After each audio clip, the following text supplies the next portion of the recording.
हरियाणा में 2 लाख पद खाली पड़े। अब उनको ये कैसे भरेंगे, क्या करेंगे, क्या हश्र होगा हमारे युवाओं का, आप सोच सकते हैं। मैं आग्रह करूंगी अपने साथियों से कि इस पर और थोड़ी ज़्यादा तफसील से जाएं, डिटेल में इन मुद्दों पर, इन इश्यूज़ पर, इन पॉइंट्स पर नज़र डालें, आपका ध्यान आकृष्ट करें और आपके माध्यम से हरियाणा की जनता को इस भारतीय जनता पार्टी, जिनके मुखिया खट्टर जी हैं और जजपा इनकी सहयोगी पार्टी है, इनकी असलियत के बारे में आपको और हरियाणा की जनता को बताएं। तो मैं आग्रह करूंगी रणदीप जी से कि ये सीईटी के बारे में आपको ज़्यादा अच्छी तरह से, आप जानते हैं ये तो डिटेल में जाके इनकी समझ बहुत बारीकी की है, ये आपको समझाएंगे। धन्यवाद। शुक्रिया शैलजा जी। साथियों, जो हवाई भाजपा जजप्पा सरकार है, आज हम सब साथी एक कोने से दूसरे कोने तक भारतीय राष्ट्रीय कांग्रेस और हरियाणा प्रदेश कांग्रेस के सब साथी हवाई भाजपा जजप्पा सरकार से ठोस बेरोजगारी और युवाओं के मुद्दों पर तर्कपूर्ण सवाल पूछने के लिए आपके बीच में उपस्थित हैं। 4 पहलू उसके हम आपके समक्ष रख रहे हैं।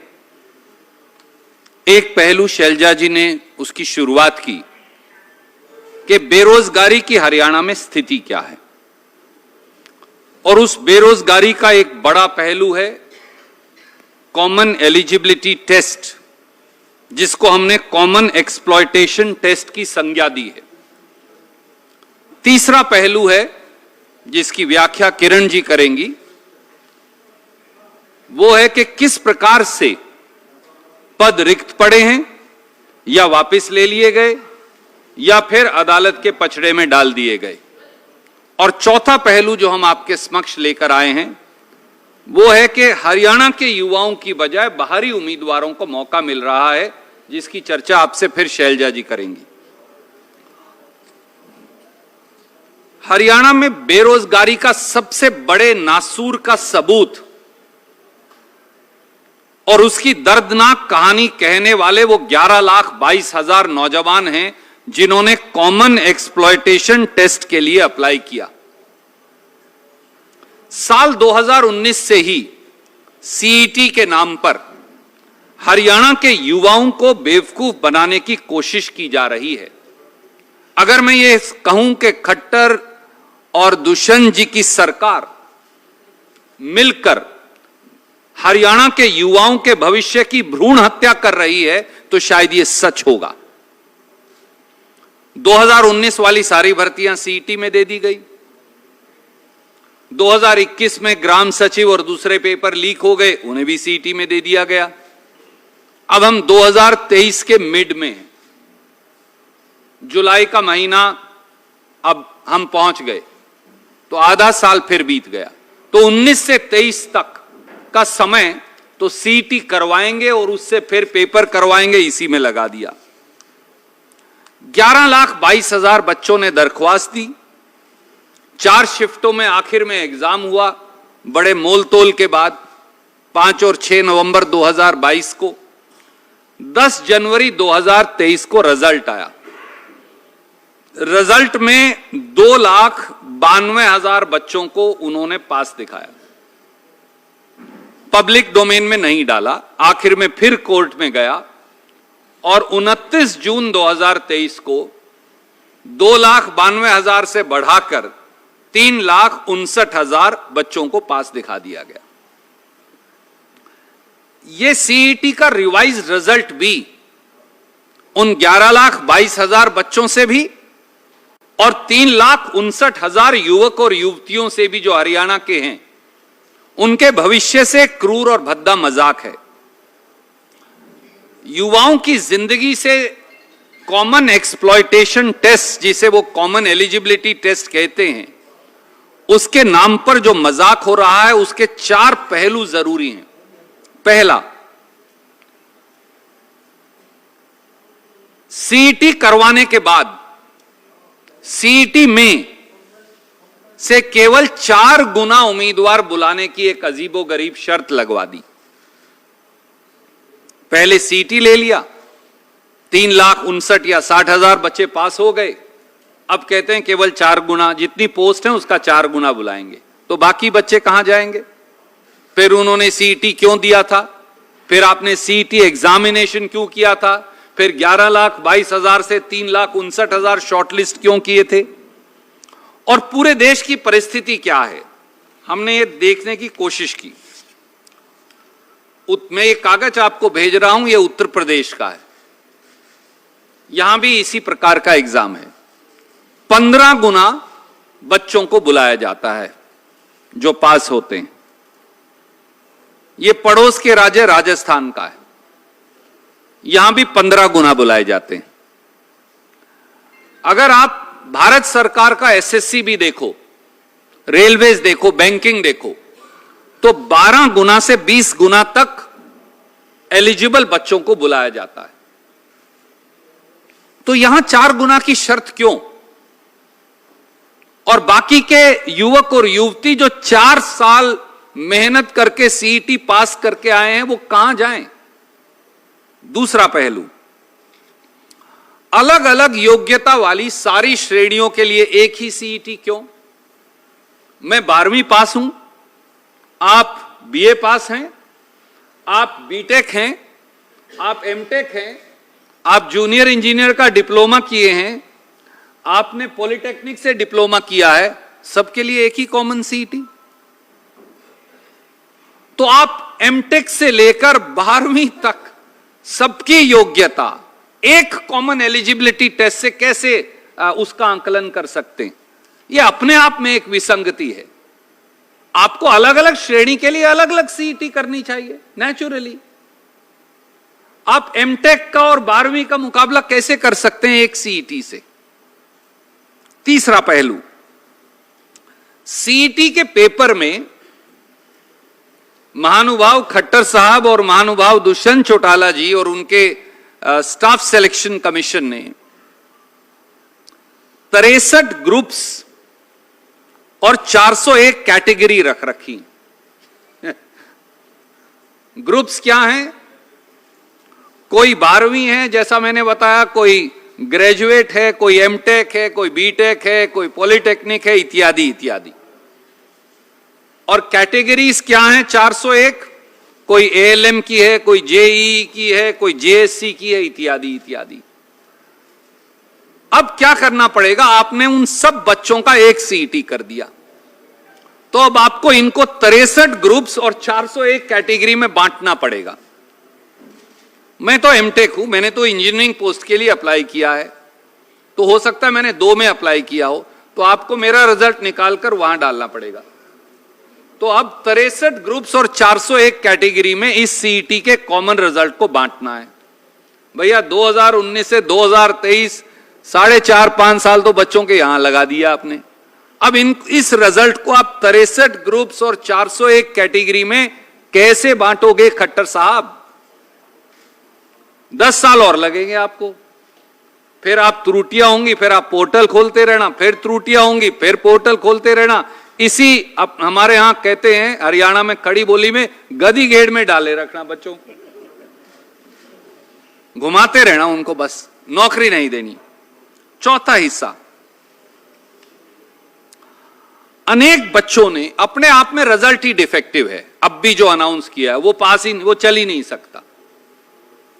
बहुत सारे बच्चों ने, युवाओं ने सोशो इकोनॉमिक कैटेगरी के नंबर मांगे, उनको दिए नहीं, तो उन्होंने पोर्टल पर अप्लाई किया, भैया मुझे देने चाहिए, मैं एलिजिबल हूं। कई बच्चों ने गलती से ले लिए थे, उन्होंने कहा मेरे डिलीट कर दीजिए। जिनके हटाने चाहिए उनके हटाए नहीं, जिनके जोड़ने चाहिए उनके जोड़े नहीं। वो सब दर दर की ठोकरें खा रहे हैं। तो सीईटी चलेगा कैसे? फिर नौकरी कैसे लगेगी? पांचवां पहलू, इकोनॉमिकली वीकर सेक्शन और एक्स सर्विसमैन कैटेगरी के बच्चों को, युवाओं को जनरल कैटेगरी में डाल दिया है। अब वो रोते फिर रहे हैं कि भैया मैं तो ईडब्ल्यूएस में आता हूं, मैं एक्स सर्विसमैन में आता हूं, मैं तो एलिजिबल ही नहीं रह जाऊंगा, मुझे रिजर्वेशन का फायदा नहीं मिलेगा, मुझे वहां डालिए। पर आपने तो रिजल्ट डिक्लेयर कर दिया। अब आप फिर पोर्टल खोलेंगे, फिर पोर्टल खोलेंगे, 10 बार तो पहले खोल चुके। तो ये रिजल्ट फाइनल कब होगा? छठा पहलू, सीईटी के प्रश्नों के जवाब ही गलत थे। आपको यह मालूम है कि आंसर की रिलीज की जाती है एचपीएससी के द्वारा भी, एचएसएससी के द्वारा भी, और कोई विद्यार्थी, कोई भी उम्मीदवार जो है वो 100 रुपया प्रति प्रश्न, इतने पैसे लेते हैं, जमा कराओ तो फिर आंसर की पर ऑब्जेक्शन दो। अब वो कह रहे हैं हमने आंसर की के ऑब्जेक्शंस का कोई फैसला ही नहीं किया। तो साहब, जब आप गलत सवालों के गलत जवाब पर सीईटी ले रहे हैं तो उसके रिजल्ट के मायने क्या हैं?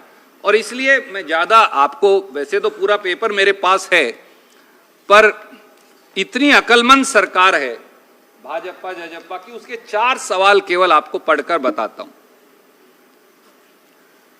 क्वेश्चन नंबर 77 था सीईटी में, निम्नलिखित में से किस खिलाड़ी ने राष्ट्रमंडल खेल 2018 में कुश्ती में कांस्य पदक जीता? ए बबीता फोगाट, 2 गीतिका जाखड़, 3 विनेश फोगाट, 4 योगेश्वर दत्त, 5 उत्तर नहीं देना चाहते। अब ये 5 ही गलत हैं क्योंकि सही जवाब साक्षी मलिक है। अब मुझे बताओ क्या ऐसी तैसी करवाएगा कोई इसमें, और कैसे इसका नतीजा आप निकालेंगे? भाई तुम्हारा एक ही सवाल, तुमने सारे सवाल ही गलत का जवाब ही गलत है तुम्हारे, 5 के 5 का। तो सही जवाब साक्षी मलिक है, उन्होंने विनेश फोगाट को टिक किया हुआ है। तो मैं गलत सवाल का जवाब दूंगा, गलत जवाब तो नंबर मिलेंगे, नहीं तो मिलेंगे नहीं। इनका एक और देख लीजिए। सवाल नंबर 81 था, who was the first Indian to be appointed as first chief justice of the Punjab high court in 1913? Gopal Singh, Alok Singh, sir Chhotu Ram, doctor Swaroop Singh, not attempted. सही जवाब है सर शादीलाल, उनका नाम ही नहीं लिखा। बताओ भैया कैसे जवाब देगा बच्चा? अजीब आदमी हो आप। एक सवाल और मैं सैंपल के तौर पे दिखाता हूं। विश्व पर्यावरण दिवस की वर्ष 2022 की विषय वस्तु यानी थीम क्या है? स्वच्छ पर्यावास, स्वस्थ पर्यावास, सभी के लिए समावेशी विकास, अंतर का ध्यान रखें, न किसी को और न कोई स्थान पीछे छोड़ें, समावेशी विकास, सतत विकास। उत्तर नहीं देना चाहते। अब जवाब है ओनली वन अर्थ, वो इसके अंदर ही नहीं लिखा। तो क्या करेगा बच्चा भैया? क्या लिख के दोगे? कहां जाए बच्चा? वो इसके अंदर है ही नहीं, ऑप्शंस भी नहीं। एक और लास्ट में आपको पढ़ देता हूं। महाभारत में हरियाणा को डैश कहा गया है? बहुधनक, जय संहिता, हरिधाम, कृषिधाम। उत्तर नहीं देना चाहते। जो महाराज खट्टर साहब और दुष्यंत जी हैं वो कहते हैं कृषिधाम कहा गया है। कहा गया है Bahudhanaka, a land of riches and a land of plentiful grains. अब आपको महाभारत की जानकारी नहीं है भैया, क्यों ऐसे सवाल पूछते हो? जरूरी है खट्टर साहब वो पूछना जिसका जवाब ना आपको आता, ना दुष्यंत चौटाला को आता, ना चेयरमैन एचएसएससी को आता। क्यों बालकों के साथ इस प्रकार का व्यवहार कर रहे हो? अब जब आपने इनके जवाब ही करेक्ट नहीं किए आंसर की में, एक और नोटिस लगा दिया, 1000 रुपया और भरो फिर ठीक करवाओ। क्यों करें भाई?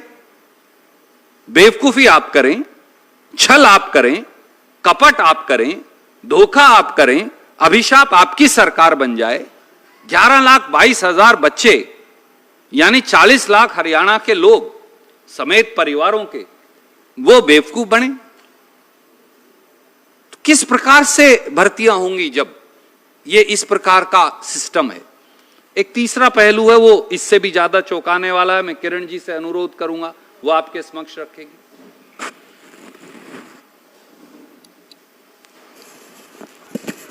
धन्यवाद रणदीप जी, बहुत विस्तार से आपने सचमुच में ये दिखाया कि किस तरह से ये कॉमन एलिजिबिलिटी टेस्ट तो एक्चुअली एक्सप्लॉयटेशन टेस्ट बन गया है और किस तरह से हमारे बच्चों के साथ इतना ज़बरदस्त खिलवाड़ हो रहा है। शैलजा जी ने बताया कि किस तरह से 2 लाख पद जो हैं आज हरियाणा के अंदर खाली हैं। 2019 से लेकर 2023 के बीच कोई भी बड़ी भर्ती नहीं हुई है। युवा जो हैं वो दर बदर की ठोकरें खा रहे हैं, हताश हो रहे हैं, बुरे हाल उनके हो रहे हैं और सरकार जो है उसके कोई फर्क ही नहीं पड़ रहा है। एक तरह से इतना जबरदस्त माहौल जो है नौजवानों का जो है ये सरकार ने बना दिया है। आपको याद होगा कि जब ये डबल इंजन सरकार 2 बारी बनी है, वायदा किया गया था कि 2.5 करोड़ नौकरियां हर साल जो हैं नौजवानों को दी जाएंगी। अब 2.5 करोड़ की तो बात छोड़िए, यहां तो 2 लाख नौकरियां जो लंबित पड़ी हैं 2019 से, उन नौकरियों को आज तक नहीं भरा गया है। और किस तरह से नौजवानों के साथ खिलवाड़ हो रहा है वो आप सबके सामने, और मैं आपको विस्तृत तरीके से मैं बताती हूं कि या तो ये हजारों जो भर्तियां हैं इनका जो है नतीजा वो नहीं निकाला, या फिर इनको रद्द कर दी गई हैं, और या फिर गलत नीति के कारण जो है कोर्ट के जो हैं चक्कर काटने पड़ रहे हैं। तो हालात ये हो गए हैं कि आज के दिन कोई भी जो युवा है उसको समझ नहीं आ रहा कि हम आगे किस तरह से हमारे को नौकरी मिलने वाली है। पक्की नौकरी जो लंबित है वो तो दी नहीं है। कौशल रोजगार योजना जो है वो शुरू करी है, जो खुद जो है स्वयं विधानसभा के अंदर जब ये प्रश्न मैंने उठाया उसमें कहा गया कि ये तो कच्ची नौकरी है। अब ये कच्ची नौकरी जो है 1 साल की है और उसके अंदर भी आपको मालूम है किस तरह से जो है बच्चों को जो है हफ्ते हफ्ते के बाद भी निकाला गया है। तो ये सारा का सारा सिस्टम जो है वो पूरी तरह से विफल हो चुका है। तो मैं आपको विस्तार तरीके से जरा बताना चाहती हूं कि कौन कौन सी ऐसी नौकरियां जो हैं, शायद आपको दोबारा से याद दिलवा दूं, आपको मालूम होना चाहिए, सारे हरियाणा को पता होना चाहिए कि किस तरह से जो है ये लंबित पड़ी हुई हैं इनकी गलत नीतियों के कारण। साल 2018 में HSIDC सीनियर मैनेजर स्टेट और सीनियर मैनेजर यूटिलिटी की डॉक्यूमेंट वेरिफिकेशन साल 2021 के अंदर हुई थी, पर आज तक ना तो इंटरव्यू हुआ है और ना नतीजा निकला है। आप सोचिए उनका क्या हाल हो रहा होगा, जो 2018 से लेकर आज 2021 तक जो है उनका इंटरव्यू का नतीजा तक नहीं निकला है। किस तरह से वो बच्चे जो हैं और उनके माँ बाप जी रहे होंगे। साल 2020-21 में स्टाफ नर्स की जो थी पोस्ट थी 275, रिवाइज्ड पोस्ट बनाई इन्होंने 307। ये 20-21 की बात है। सालों तक जो है प्रक्रिया जो है वो लटकी रही और डॉक्यूमेंट वेरिफिकेशन के समय हाई कोर्ट के मुकदमे के अंदर जो है उलझा ली गई। तो हर तरीके से जो है जो निकालते हैं वो या तो लटकी रहती हैं या फिर वो इतनी बुरी तरह से उनका जो है वेरिफिकेशन और सारा कुछ करा जाता है, सारा गड़बड़ झाला है कि वो कोर्ट के अंदर जाके लटक जाती हैं। साल 2019 में हार्को बैंक पोस्ट संख्या थी 978 क्लर्क और जूनियर अकाउंटेंट इत्यादि के लिए, और आज तक जो है उनका भी नतीजा नहीं निकाला है। ये भी वही हाल हो रहे हैं हार्को बैंक में 978, मतलब ऑलमोस्ट 1000 पोस्ट। और साल 2019 में फिर एडवर्टाइजमेंट इन्होंने निकाली, विधानसभा चुनाव से पहले 6500 पुलिस कांस्टेबल की इन्होंने भर्तियां निकाली थी। विधानसभा चुनाव जैसे ही हुए उनको कैंसिल कर दिया गया और उनको वापस ले लिया गया। उसके बाद जब खूब हाहुल्लड़ उठा और सारी ये जो है लोग इधर उधर भागना शुरू हुए, सरकार के खिलाफ नारे लगने शुरू हुए, तो साल 2020 में फिर से एडवर्टाइजमेंट करी और फिर 6600 पुलिस कांस्टेबल जो हैं उनकी भर्ती निकाली गई, जिनमें 5500 महिला थी और 1100 पुरुष, जिसमें 5500 पुरुष थे और महिला 1100 थी। अब उसके बाद जो नया घटनाक्रम हुआ अगस्त 2021 में भर्ती पेपर जो है वो लीक हो गया। आपने देखा है किस तरह से सारे पेपर लीक हो जाते हैं। ये हैरानगी की बात है कि सारे पेपर जिस तरह से लीक हो रहे हैं, ये सरकार की व्यवस्था देखिए और ये एजुकेशनल सिस्टम देखिए आप बच्चों के लिए जिस तरह से इन्होंने कर रखा है। फिर नवंबर दिसंबर में 2021 में दोबारा पेपर लिया गया, बगैर प्रक्रिया पूरी करी गई किए, क्योंकि हनन फनन के अंदर इन्होंने काम करना सीखा है और जानते हैं कि भाई फटाफट कर दो ताकि आगे आने वाले इलेक्शन के अंदर जो है इसका हमारे को फायदा मिले। नतीजा ये हुआ कि 17 जून 2022 को रिजल्ट निकाला गया, मामला जो है वो हाई कोर्ट में चला गया और आज 2413 पुलिस कर्मी जो पुरुष हैं कांस्टेबल और 1100 महिला पुलिस कांस्टेबल की भर्ती पर रोक लगा दी गई है।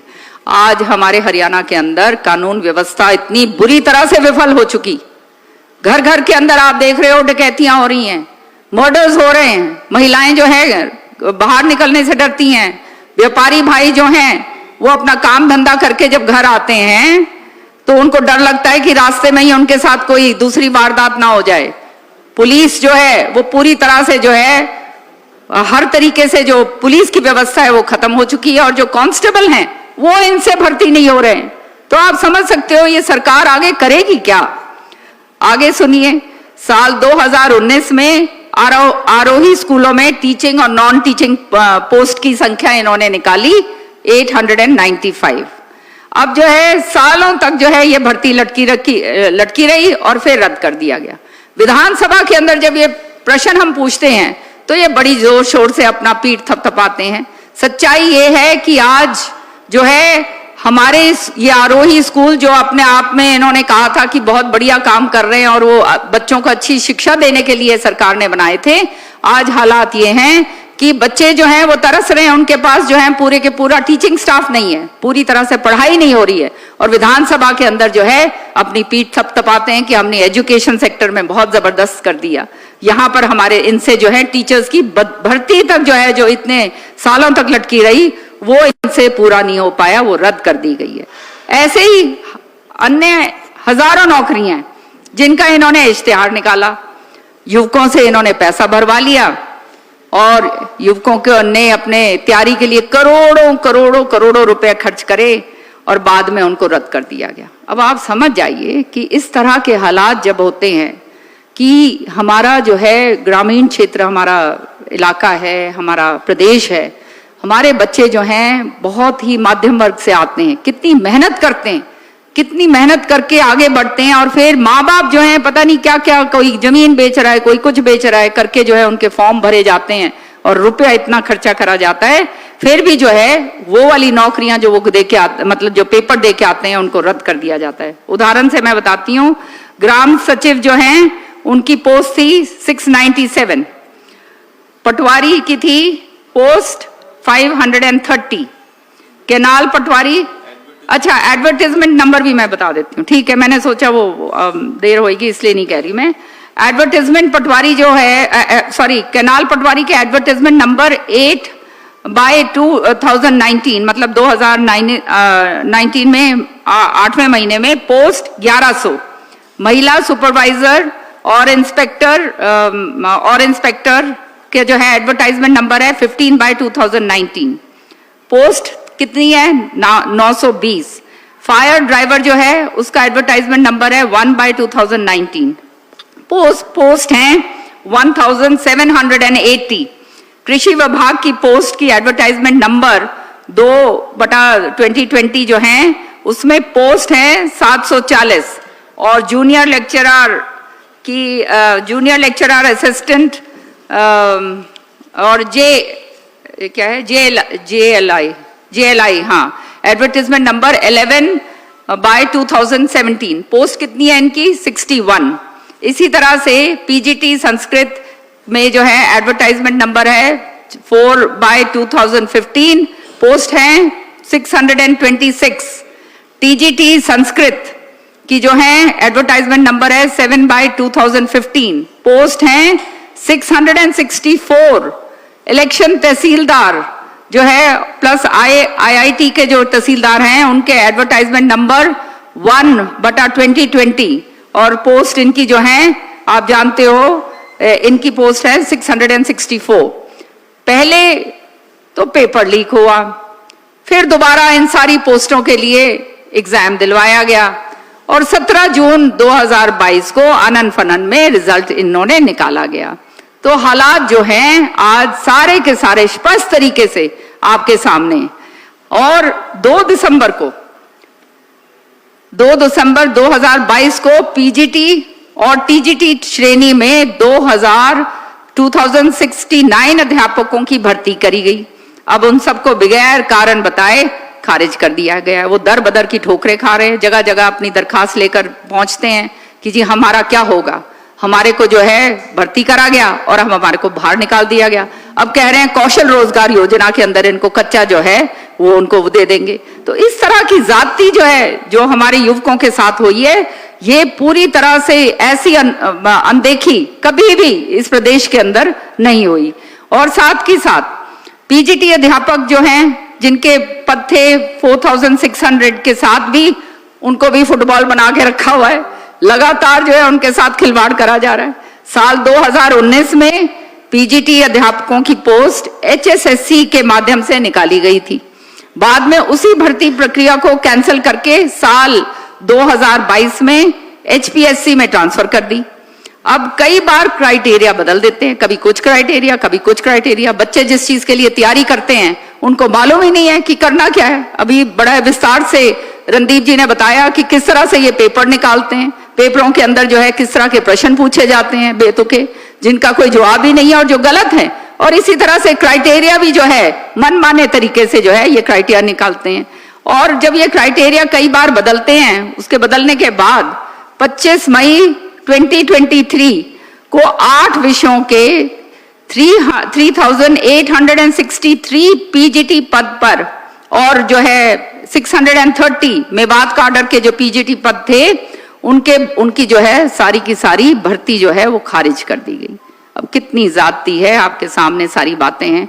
अब फिर इश्तिहार निकाला है और फिर नई भर्ती का नाटक करने जा रहे हैं, क्योंकि अब इलेक्शन आ रहा है तो जो है इलेक्शन ईयर के अंदर जो है दिखा रहे हैं कि हम फिर दोबारा से भर्ती करने जा रहे हैं। सच्चाई ये है कि अब जब गांव में जाते हैं युवा बालक जो हैं हताशा होके फिर रहे हैं। आज आमदनी है नहीं, महंगाई इतनी बढ़ गई है, रोजगार बिल्कुल नहीं है। और गांव के जो बड़े बुजुर्ग हैं वो सारे ये बात कहते हैं और बच्चे खुद कहने लग गए हैं कि बहन जी हमारा क्या होगा, हमारा तो जो है आगे कुछ भविष्य जो है बिल्कुल अंधेरा है और ना हमारी शादियां होंगी, शादी ब्याह नहीं हो कोई करेगा। जो बच्चे के पास नौकरी नहीं है, जो अपने घर का पालन पोषण नहीं कर सकता, जो है उनको लड़कियां देने से जो है रिश्ते जो हैं वो बंद हो गए। ये एक बहुत बड़ा एक सामाजिक प्रॉब्लम जो है ये हरियाणा के अंदर बनता जा रहा है। और ये बात को जो है विधानसभा में मैंने बार बार उठाई है और आने वाले समय में जो रणदीप जी ने और शैलजा जी ने सारी यहाँ पे बात कही है, इसको कॉलिंग अटेंशन मोशन के जरिए, काम रोको प्रस्ताव के जरिए विधानसभा में दोबारा से बहुत जोर शोर से मैं उठाऊंगी। और अब आगे जो है मैं आग्रह करूंगी शैलजा जी से कि आगे जो हैं वो पूरा विस्तार से बताएं कि किस तरह से हमारे युवक जो हैं उनके साथ हरियाणा सरकार ने जबरदस्त जाति कर रखी।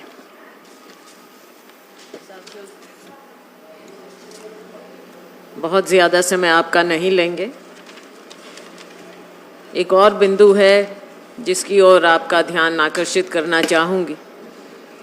अव्वल तो नौकरियां निकालनी है तो पहले ही फॉर्म कैंसिल, लेकिन अगर उसके बावजूद पेपर होते हैं तो पेपर लीक हो जाते हैं। उससे आगे अगर चलें, अगर नौकरियां मिल भी जाती हैं तो वो किस तरह से मिल रही हैं, हरियाणा के युवाओं के साथ एक और छलावा कैसे होता है, उसके भी 2-3 उदाहरण देना चाहूँगी छोटे छोटे शब्दों में। 2019 के बाद से जो नौकरियां निकली हैं, उदाहरण के तौर पर एसडीओ की बिजली विभाग की भर्ती जो 2019 में हुई, उसमें 80 पदों में, क्या आपको मैं बता सकती हूँ कितने पद हरियाणा के लोगों को मिले? 80 में से केवल और केवल 2 पद हरियाणा वासियों को मिले। और फिर ये आप जानते हैं बवाल उठा, हमने सबने शोर मचाया, मीडिया में बहुत निकला तो फिर ये भर्ती कैंसिल कर देनी पड़ी। अब उसका क्या हो रहा है किसी को कुछ मालूम नहीं। 2019 में एचसीएस की भर्ती, 1/3 उम्मीदवार हरियाणा के बाहर के भर्ती हुए थे। 2021 में एसडीओ के 180 पदों में, हरियाणा के 180 में केवल और केवल 22 हरियाणा के युवाओं की भर्ती हुई और ये भी फिर कैंसिल किया गया। 19 में असिस्टेंट प्रोफेसर पॉलिटिकल